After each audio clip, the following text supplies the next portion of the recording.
Prethodnih 5 kola EBL lige za Medveščak su bila izrazito dobra. Zagrebački su Medvjedi zapisali svih 5 pobjeda. Tako su još jednom dokazali da su prvih nekoliko kola lige bili samo za uigravanje momčadi. Atmosfera u klubu, ali i među navijačima u Domu sportova zaista je vrhunska.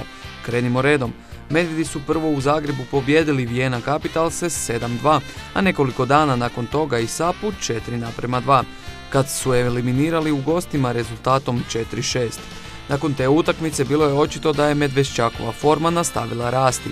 To su potvrdili i u sljedeće dvije utakmice. Prvo su s visokih 5-0 porazili dosadašnjeg prvaka Red Bull, a nakon njih i Fenstersa 7-1. Nadamo se da će Medveščak ovaj pobjednički niz i dalje nastaviti.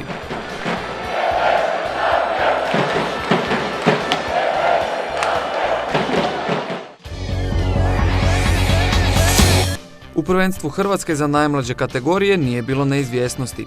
Mladi kadeti Medveščaka bili su uvjerljivi protiv Mladosti 6-0. Druga momčad mlađih kadeta Medveščaka također je s visokih 7-0 dobila drugu momčad Zagreba. No kadeti Zagreba bili su uspješniji od svojih mlađih suigrača. Oni su s 3-5 pobjedili Medveščak. Mlađi juniori i juniori Zagreba ponovno su pokazali svoju kvalitetu u prethodnim tjednima. Mlađi su juniori dobili Medveščak s 2-4 te Mladost s 2-3. Sa druge strane juniori Zagreba su izvrsnom igrom nadigrali Medveščak 3-9 te Mladost s 3-2. Tako je momčad Zagreba u obje navedene kategorije i dalje prva na tablici. Potrebno je naglasiti kako ni jedna od momčadi Zagreba u ovim dobnim kategorijama trenutačno nije izgubila ni jednu utakmicu.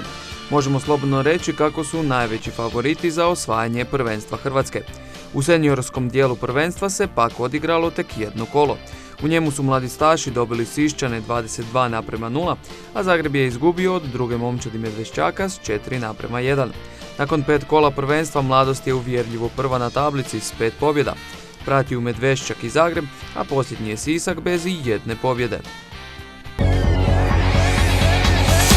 U Slo hokej ligi u kojoj se natječe seniorska momčad Mladosti odigrana su 4 kola u prethodnih 2 tjedna. U njima je Mladost pokazala kako zna igrati, ali i kako katkad ispusti dobar rezultat. Gostovanje kod posljednje momčadi lige Bleda protekla je neizvjesno, ali Mladost je na kraju izgubila 7-5. Nakon toga bili su domaćin trenutačno prvoplasiranom Mariboru. U toj su utakmici pokazali svoju pravu formu i slavili su 3-2 nakon izvođenja kaznenih udaraca. Ta ih je pobjeda malo dignula i sljedeće su kolo također pobjedili. Tada su igrali sa Slavijom 2-4. No nedavni poraz od Triglava na klizalištu Velesajam došao je potpuno neočekivano.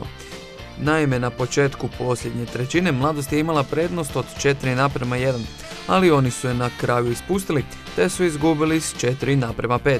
Tako su i dalje šesti na tablici s 5 pobjeda u 14 susreta.